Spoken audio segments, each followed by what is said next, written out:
একটি ভিডিও সম্প্রতি ভাইরাল হয়েছে। একজন প্রবাসী বাংলাদেশে সৌদি কফিলের জন্য সান্ডা ধরছেন। প্রশ্ন হলো, সান্ডা খাওয়া জায়েজ আছে কিনা? সান্ডা সাধারণত মরুভূমিতে হয়ে থাকে এবং এটি সরীসৃপ প্রজাতীয় একটি প্রাণী, দেখতে গুই সাপের মতোই অনেকটা। এই সান্ডা, এটাকে কোরআন এবং হাদিসের ভাষায় দব বলা হয়। এখনও আরব দেশগুলোতে এটাকে দব বলা হয়। এই সান্ডা খাওয়ার ব্যাপারে 3 ধরনের হাদিস পাওয়া যায়। 3 ধরনের হাদিসই আসলে বিশুদ্ধ। একটা হাদিসে নিষেধাজ্ঞা প্রমাণিত, আরেক হাদিসে রান্না করার পরে ফেলে দেওয়ার কথা প্রমাণিত আছে। আবার কোনো কোনো হাদিসে নবীজির সামনে সাহাবায়ে কেরামের খাওয়ার কথা বর্ণিত হয়েছে। তো এ সম্পর্কে নিষেধাজ্ঞার হাদিসটি বর্ণিত হয়েছে আবু দাউদে, যিনি বর্ণনা করেছেন আব্দুর রহমান ইবনে শিবিল রাহিমাহুল্লাহ, যে হাদিসটিকে ইবনে হাজার আসকালানি রাহিমাহুল্লাহ হাসান বলেছেন। সেই হাদিসটির ভাষ্য হলো যে নাহান নবী সাল্লাল্লাহু আলাইহি ওয়াসাল্লাম আন আকলি লাহমিদ দব, নবী সাল্লাল্লাহু আলাইহি ওয়াসাল্লাম দব বা সান্ডার গোশত খেতে নিষেধ করেছেন। এটা পরিষ্কার নিষেধাজ্ঞা। আরেকটি হাদিস বর্ণিত হয়েছে মুসনাদে আহমদে, যেটিকে ইমাম ইবনে হাজাম এবং ইমাম আইনি এবং শাওকানি রাহিমাহুল্লাহ তারা সহিহ বলেছেন।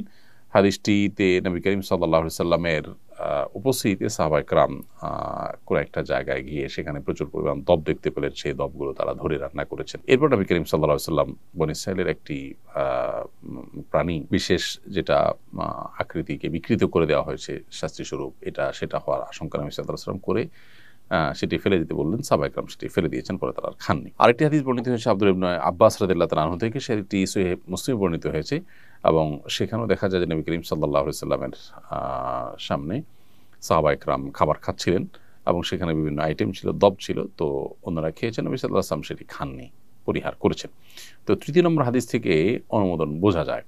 এসব হাদিসগুলোই বিশুদ্ধ এবং এসব হাদিসগুলোকে সামনে রেখে পৃথিবীর সংখ্যাগরিষ্ঠ ওলামায়ে কেরাম বা বেশিরভাগ ইমামগণই দব খাওয়াকে জায়েজ বলেছেন। আর হানাফি মাযহাবের ওলামায়ে কেরাম এটিকে মাকরুহ বলেছেন, অপছন্দনীয় বলেছেন। মাকরুহ বলার ক্ষেত্রে আবার অনেক ওলামায়ে কেরাম মাকরুহ তাহরিমি বলেছেন, কেউ তানজিহ বলেছেন হানাফি ওলামাদের মধ্য থেকে। তো বেশিরভাগ ওলামায়ে কেরাম এটি খাওয়াকে জায়েজ বলেছেন। কারোর রুচিতে নাবাদ তিনি না খেলেন, সেটা সম্পূর্ণ ভিন্ন বিষয়। জেহাদউদ্দিন আপনি লিখেছেন, বর্তমান সমাজের অনেক পরিবারে শাশুড়ি ও বউয়ের মাঝে কলহ লেগে থাকে। এ ধরনের সমস্যার সমাধানের উপায়টা কি?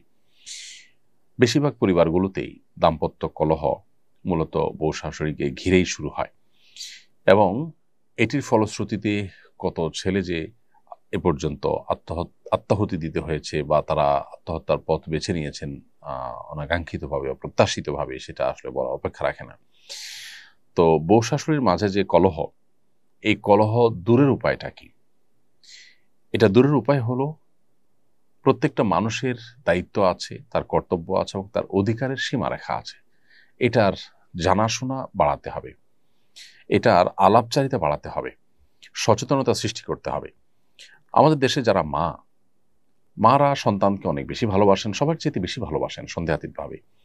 কিন্তু এই ভালোবাসার কারণে সন্তানকে অনেক সময় মা এমন বেশি আগলে রাখেন, যেটা আসলে মা হিসাবে তার অধিকারের সীমা ছাড়িয়ে চলে যায়।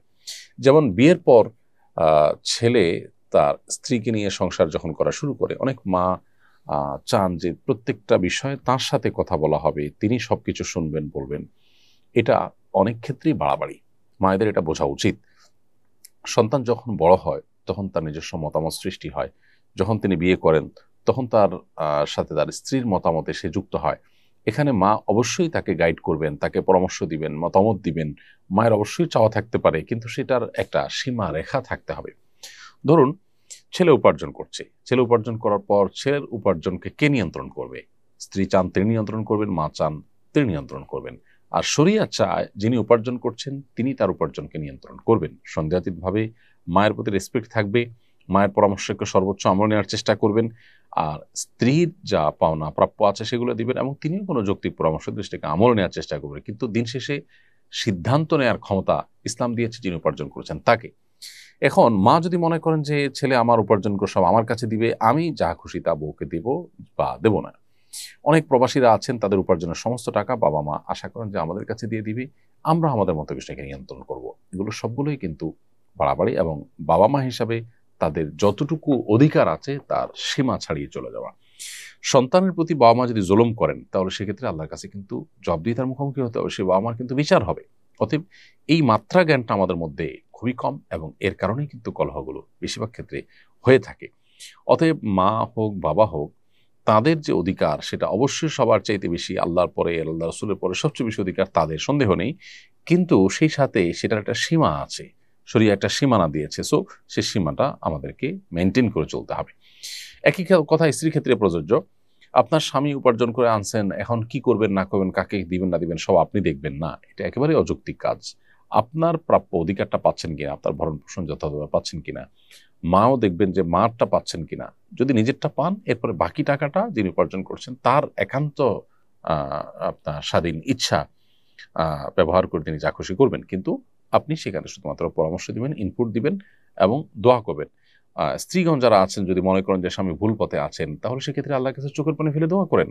আল্লাহ তো সবকিছু করতে পারেন, আপনি আপনার চেষ্টা করেন, কিন্তু এটা নিয়ে ঝগড়াঝাটি করে বাড়াবাড়ি করে মনোমালিন্য তৈরি করলে তা কারোর জন্য কল্যাণকর হয় না। অতএব এই যে আমাদের যার যার পাওনার সীমারেখা, এটা আমাদের বোঝা উচিত, এবং সেই সাথে দুনিয়া দিন শেষে এখানে আমাদের চাওয়াগুলো সব পূরণ হয়ে যাবে। আমি যা চাইবো সব আমার মন মতোই হতে হবে, না হলে আমি ডিপ্রেসড হয়ে যাব, আমি অনেক বেশি অস্থির হয়ে যাব।